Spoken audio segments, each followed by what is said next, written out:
Hello, Jasmine. This is your old friend Fred here.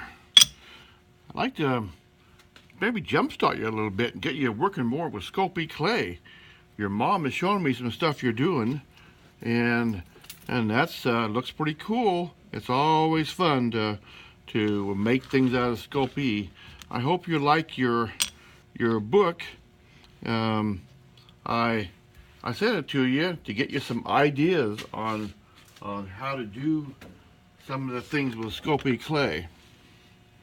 Now, you remember this in one of the earlier videos, I showed you that a lot of designs, if I like the designs, I'll make them. I'll make molds out of them. Just push them into the clay. Just push them into the clay and then bake them. That's all. I have all kinds of designs. All kinds of designs on the days when I was making pins. Really cool designs. I don't know what that is. I'll push it and find out. Yeah, there's all kinds of little hummingbird, and these will always come in handy. Here and there, you'll see. Maybe you won't see the whole thing, but maybe there's a design in there. This is a boot, but maybe there's a design in the boot that you want to start to work with. And remember, we're talking about making pewter things out. Since I'm a pewter, I make pewter pins and that kind of stuff. That's what I'm oriented toward. You've learned that you can do a lot of stuff with Sculpey, and that is very cool, of course. I like working with Sculpey. To do some pins, it takes quite a bit of work. But remember, you're making one copy that I can make thousands of copy. So if you spend a lot of time with one little small item, sometimes people like to buy those items, and a lot of them like to buy the items. So use your imagination. I've just shown you a couple things here. This was a feather. This was a feathers that I molded out of pewter and just wrapped them around a marble. Okay, so when I go to make this in a mold, I'll put this in a mold, and then when I make this item, I can either make it by flat, okay, so that, and then wrap it around each marble, or I can make it right in the mold, put the marble in the mold.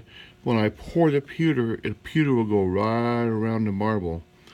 I don't have to bend it myself, but that's kind of a cool thing, isn't it? I might do something with that. There's a lot of pretty marbles out there you could, of all the same size, that you could make that work. That could be okay. This is a simple little marble, but there are a lot of really fancy marbles out there that would work really nice. And then you could make buttons. Okay, some of these would look real good with buttons. When you push your clay into the mold to see what you got, always put a little bit of talcum powder. I think I sent some to you. Make talcum powder in there because you want it to come out easy. Make sure you get all talcum powder out of it by just kind of dropping it like this. Then when you take your mold, push real hard. Push real hard. I would even put it on glass like this, so you get it really real flat back. And then you have your impression. Now that's pretty nice. I happen to know that this particular item was a very, very old, vintage old, probably in the 40s or 30s earring. So I know that there's no problem with copying the design on this particular item. People don't keep patents for that long.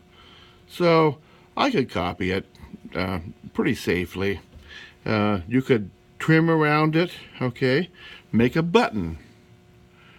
And I could put it back on it because you couldn't really, there's no good place to put holes in here. So, well, I don't know, maybe there is. You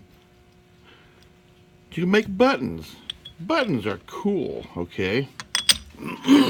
I actually have copied a bunch of old Civil War and colonial buttons that they dig up, they dig up in old battle sites and back in the East, okay?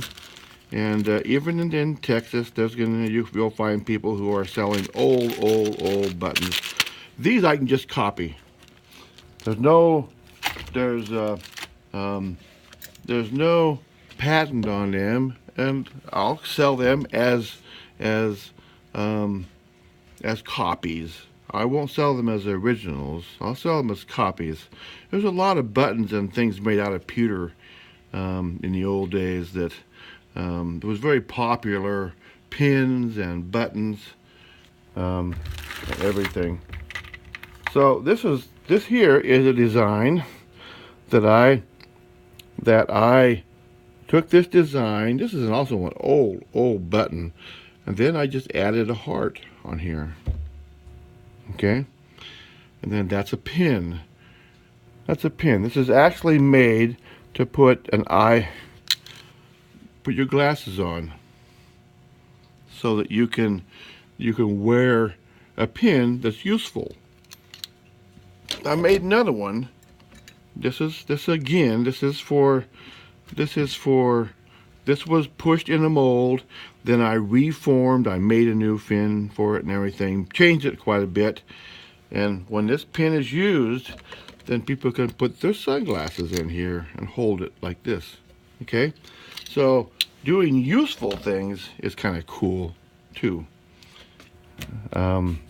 Anyway, that's all for today. I'd sure like to see some more items. Your mom has been showing me what you've been making. She says you make something every once in a while. Try to do something once a week or once every 2 weeks. You don't have to get too difficult with it. I know that once you get into making these habitually, you'll get really good at it because you're a talented artist. You can draw really good, and you have the beginning to do some really pretty and nice things. Once you get to learn how to use the tools, you can design your own buttons. Wouldn't that be fun? Or try bolos. I could put the bolo backs on, but if you try something big enough to do a bolo, if you don't know what a bolo is, ask your dad. I'm pretty sure he probably knows what a bolo is. They're pretty popular down in Texas. I wear mine all the time. So anyway, I hope to hear from you soon and see if we can get some stuff going for you. We haven't got quite to that level yet, but we can do it. I know we can. So I'll talk to you later, Jasmine. Bye.